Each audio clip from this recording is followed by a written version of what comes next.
Hello, college football fans. I'm Tim May. And I'm Clay Hall, and two KG veterans have hooked up for the first time ever. That's right.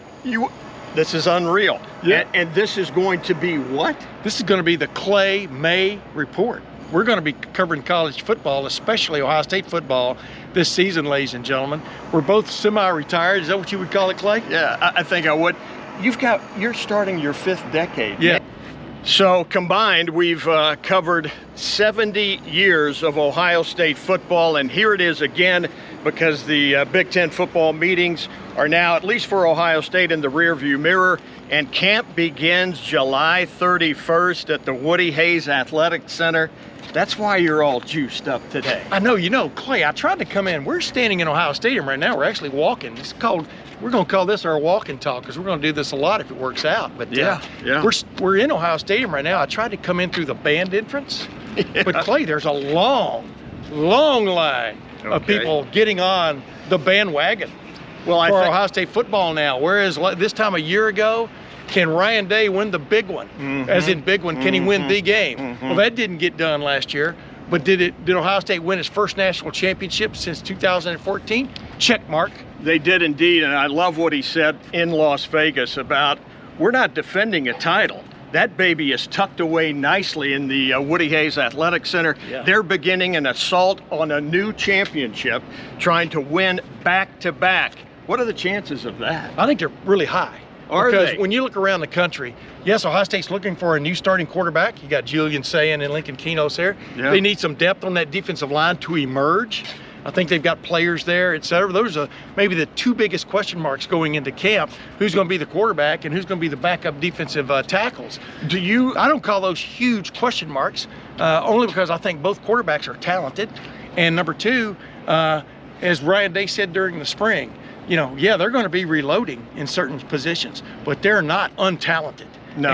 That's what jumps out to me about this roster. How about you? Well, the Sayin versus Keenholz battle here, and apparently, according to Ryan Day, that's what it's going to be, as he describes it, neck and neck. Do you buy that? Yes. Because I recall when Sayin surfaced here, when Nick Saban said, I'm out of this football thing, and yes, he arrives in Columbus, at that point you began to hear people say what he was doing in practice and that he was the real deal. He's the real deal. All you got to do is watch video of his release. I mean, he's got one of the quickest releases I've ever seen at Ohio State in the quarterback position. I'm talking about throwing the ball. You've seen them all. But I've also seen Lincoln Keno's go from this wiry dude who showed up from Pierce, South Dakota, 3 years ago, going on 3 years ago, the Gatorade Athlete of the Year that year, but not Gatorade Football Player of the Year. But the bottom line is, for the whole state, in the Body by Marotti, for the whole country. Yeah. In the Body by Marotti system that Ohio State's been having going on now for deep into 2 decades. Mickey Marotti, Lincoln Keno's looks like a different man. I mean, he's bigger, stronger, and by some estimations faster. He is a playmaker. If you just had to go on just pure throwing the football, who would you have starring in a movie? It would be Julian Sayin. But if you had to go on a leader, a guy that can make plays with his arm and his leg, Lincoln Keno's fits that bill. It's going to be an interesting August. Let's put it that way. I think he's an incredible, consummate athlete. I think the kid won like 12 letters in high school for 3 or 4 sports. Yes. He's incredibly talented. He gives you a much better running threat. And that's what we saw last season as Mr. Howard quarterbacked the Buckeyes to the national championship. Do they need that as much? The backs are not as proven, but very talented. And Coach Lachlan is one of the best in the country. And I love the way he brings these kids along. Yeah. Now, you've got the wide receivers. I mean, is that the best? I think you just have to say by default, that's the best position group on this team. That's maybe the best position group in the country. I mean, you don't have to stop at this team or the conference. Maybe the best position group in the country is Ohio State's deep, but still a little bit unproven after you get past, after you get past the first Jeremiah. You got Jeremiah Smith, you got Carnell Tate, who's proven himself. You got Brandon Ennis, who had some key plays last year. No doubt. As a wide receiver, most people forget. But, some young pups coming up, man, including Quincy Porter, in my opinion, who really stood out in the spring. Mylan Graham, right on down the line.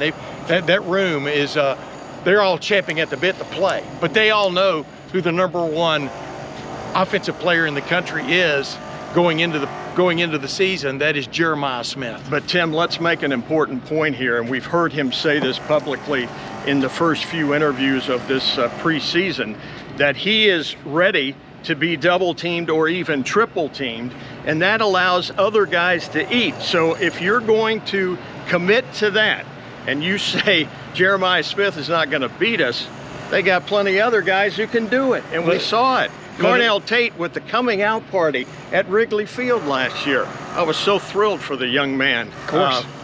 So anyway, and before I forget, I really want to make this point. Okay.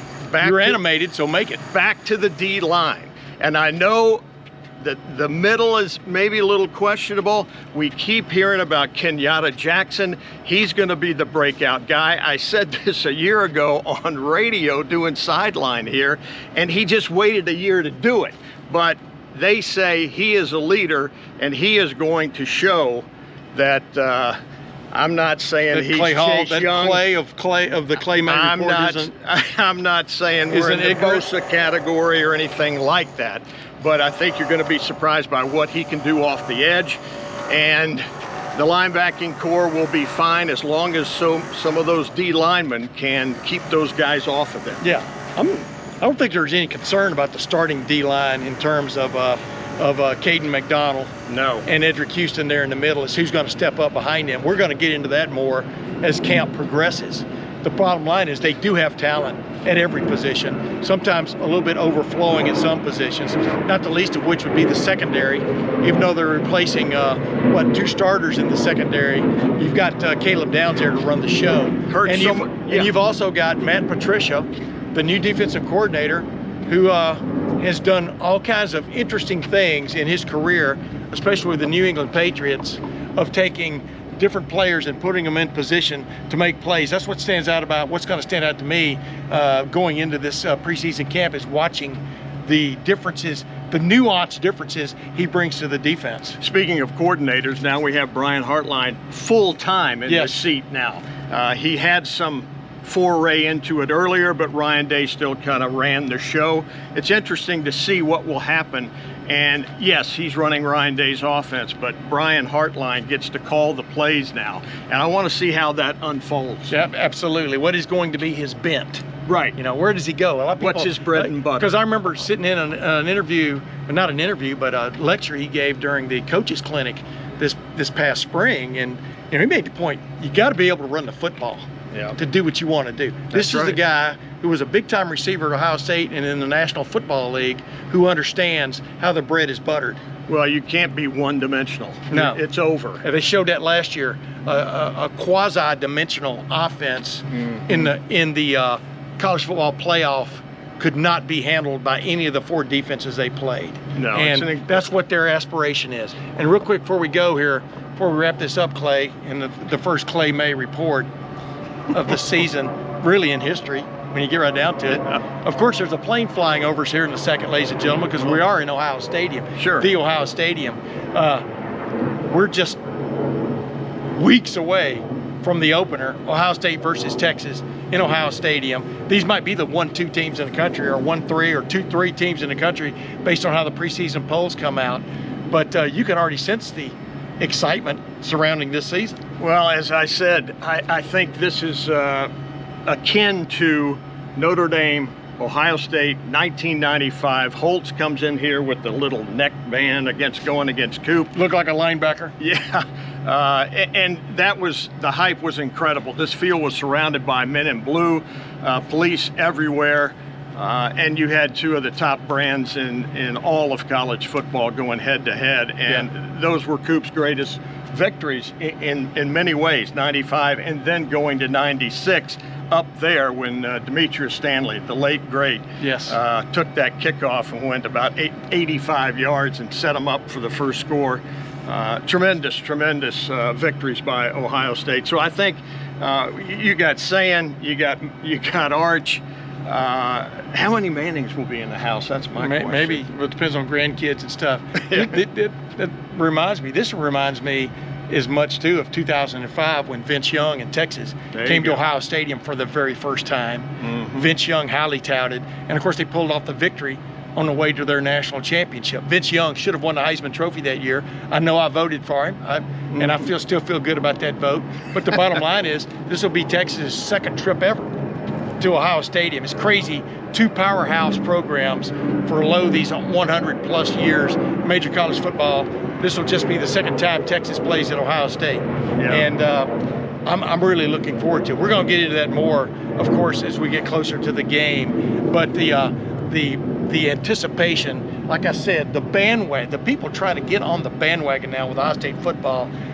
So many people were jumping off of it the last time Ohio State played a true home game in Ohio Stadium. Right. I'm talking about when they lost to Michigan. Tim, all those people were in line to get your autograph. Yeah, that was what it was. We're still a no, I think they were throwing tomato cans at us. I think we're still. But then, of course, in the last unofficial home game, which was college football playoff victory over Tennessee, wow, what a memory in Ohio Stadium. And Ohio State is trying. Aren't you glad? More than anything else, Ohio State's trying to get back to that college football playoff. Obviously, that is job one this season. A lot of people talk about ending the streak to Michigan. Well, of course they want to end the losing streak to Michigan, but getting back to college football playoff with a viable shot is what it's all about. That's right. But I think, like it or not, everybody's prefacing the dues for this season are to beat the Maize and Blues. So that's got to be done. And then that is a big do. Perhaps you win the Big Ten and then you